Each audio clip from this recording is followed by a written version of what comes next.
नमस्कार। आज हम जम्मू और कश्मीर में डेयरी और मछली पालन मतलब फिशरी सेक्टर को लेकर जो नई डेवलपमेंट्स हो रही हैं उस पर थोड़ी गहराई से बात करेंगे। हाँ बिल्कुल, एक जरूरी विषय है ये। हमारे पास द ग्लोबल कश्मीर का एक लेख है। इसमें बताया गया है कि केंद्रीय मंत्री राजीव रंजन सिंह हाल ही में कश्मीर गए थे हाँ, उनका दौरा हुआ था। और उन्होंने वादा किया है कि केंद्र सरकार इन सेक्टर्स को पूरा समर्थन देगी। समर्थन का वादा तो है। हाँ, तो चलिए इसी को समझते हैं। इस वादे का असल मतलब क्या है, किसानों के लिए क्या है इसमें, और कुछ नया भी हो रहा है क्या? हाँ, एक कार्यक्रम भी हुआ था SKUSTK में, शेर Kashmir university of agricultural sciences and technology. अच्छा, SKUSTK में। जी, विजन 2030 के तहत पशुधन और मत्स्य पालन को भविष्य के लिए कैसे तैयार किया जाए, इस पर। ओके, तो शुरुआत करते हैं केंद्र के समर्थन से। मंत्री जी ने कहा हर संभव मदद। सुनने में तो बहुत अच्छा लगता है, हाँ, लगता तो है। पर ये मदद दिखेगी कैसे जमीन पर, मतलब क्या होगा एक्चुअली? देखिए, जो दिलचस्प बात है वो ये कि रणनीति काफी हद तक जमीनी स्तर पर फोकस्ड है, मतलब टॉप डाउन अप्रोच नहीं। अच्छा, कैसे? खासकर छोटे और सीमांत डेयरी किसान उन तक पहुंचने की कोशिश है। इसके लिए सहकारी समितियां, आप जानते हैं कोऑपरेटिव्स, हाँ, कॉपरेटिव्स। उन्हें जिला, ब्लॉक और पंचायत लेवल पर मजबूत करने की बात है। एक तरह से सेक्टर को ऑर्गेनाइज करने का प्लान है। सही है, ये कॉपरेटिव वाला मॉडल तो काम करता है कई जगह, लेकिन कश्मीर की जो खास चीजें हैं जैसे वो ट्राउट मछली, बिल्कुल ट्राउट, या वहाँ के खास डेयरी प्रोडक्ट्स, उनके एक्सपोर्ट की भी बात हुई, उसमें तो बहुत स्कोप है। हाँ, एक्सपोर्ट पोटेंशियल पर काफी जोर था। बिल्कुल सही कहा आपने। लेकिन देखिए, सिर्फ पैदा करना काफी नहीं है ना। नहीं, वो तो है। आगे क्या? उसके लिए प्रोसेसिंग चाहिए, वैल्यू एडिशन चाहिए, मतलब उत्पाद को बेहतर बनाना, उसकी कीमत बढ़ाना। अच्छा, प्रोसेसिंग और वैल्यू एडिशन। हाँ, और इसी से जुड़ा है केंद्र का वो वादा कि हर जिले में डेयरी रिटेल आउटलेट खोलने में मदद करेंगे। वो तो ये पूरी चेन बनाने की बात है, मतलब प्रोडक्शन से लेके सीधा कस्टमर तक। एग्जैक्टली, पूरी वैल्यू चेन बनाने की कोशिश है। ये तो ठीक है, सप्लाई चेन इंप्रूवमेंट। लेकिन मैंने सुना मंत्री जी के दौरे में सिर्फ मीटिंग्स नहीं हुई, कुछ और भी इंटरेस्टिंग हुआ SQSKK में। हाँ, वो वाकई एक बहुत महत्वपूर्ण बात है।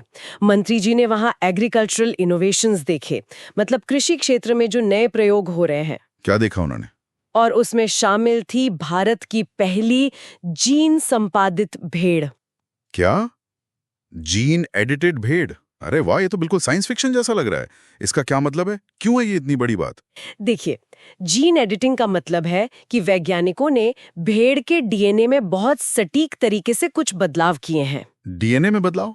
क्यों? हो सकता है उसे किसी बीमारी से बचाने के लिए, या ऊन की क्वालिटी बेहतर करने के लिए, या शायद दूध उत्पादन बढ़ाने के लिए। ये टेक्नोलॉजी बहुत एडवांस्ड है। अच्छा, और ये उपलब्धि, मतलब ये जीन एडिटेड भेड़, ये SQASTK और पूरे जम्मू कश्मीर को पशुधन जेनेटिक्स में दुनिया के नक्शे पर ले आती है।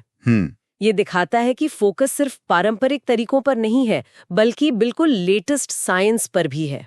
तो मतलब एक तरफ तो ये जमीनी स्तर की बात, सहकारी समितियां, छोटे किसान, हाँ बिल्कुल, और दूसरी तरफ ये इतनी हाईटेक चीज जीन एडिटिंग, ये दोनों चीजें एक साथ कैसे फिट होती हैं इस क्षेत्र के कृषि भविष्य के लिए? इसका क्या मतलब निकालें? हाँ, ये अच्छा सवाल है। अगर हम इसे बड़ी तस्वीर में देखें तो ये एक तरह की दोहरी रणनीति है। दोहरी रणनीति? हाँ, एक तरफ तो जो इस क्षेत्र की नेचुरल ताकत है, जैसे ट्राउट मछली या खास नस्लें, उनका फायदा उठाना। ठीक है। और दूसरी तरफ बेहतर संगठन यानी कोऑपरेटिव्स और नई तकनीक जैसे जीन एडिटिंग, इनके जरिए किसानों की आमदनी बढ़ाना। तो लक्ष्य घरेलू जरूरतें भी हैं और एक्सपोर्ट भी? बिल्कुल, दोनों, घरेलू आत्मनिर्भरता और निर्यात बाजार, दोनों पर नजर है। और वो जो विजन 2030 की बात हुई थी, हाँ, विजन 2030, वो यही दिखाता है कि ये कोई शॉर्ट टर्म प्लान नहीं है, एक लंबी अवधि की सोच है। समझ गया। तो अगर हम संक्षेप में कहें, केंद्र का मजबूत समर्थन का वादा है, छोटे किसानों के लिए सहकारी समितियों पर फोकस है, हाँ, प्रोसेसिंग और वैल्यू एडिशन पर जोर है, और सबसे हटके वो जीन संपादित भेड़ वाला हाई एंड रिसर्च। सही। ये सब मिलकर एक नई तस्वीर तो बनाते हैं। हाँ, तस्वीर तो दिलचस्प है।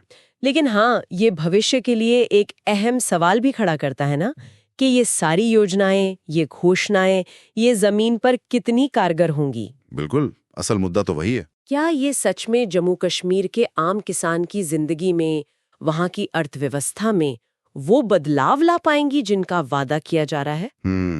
खासकर तब जब आपको पारंपरिक ताकतों और इन नई हाई टेक तकनीकों के बीच एक संतुलन भी बनाना होगा। बिल्कुल। वो संतुलन साधना आसान नहीं होगा। सही कहा। ये संतुलन कैसे बनता है और इसका नतीजा क्या होता है, ये देखने वाली बात होगी। इस पर निश्चित रूप से आगे भी नजर रखनी होगी।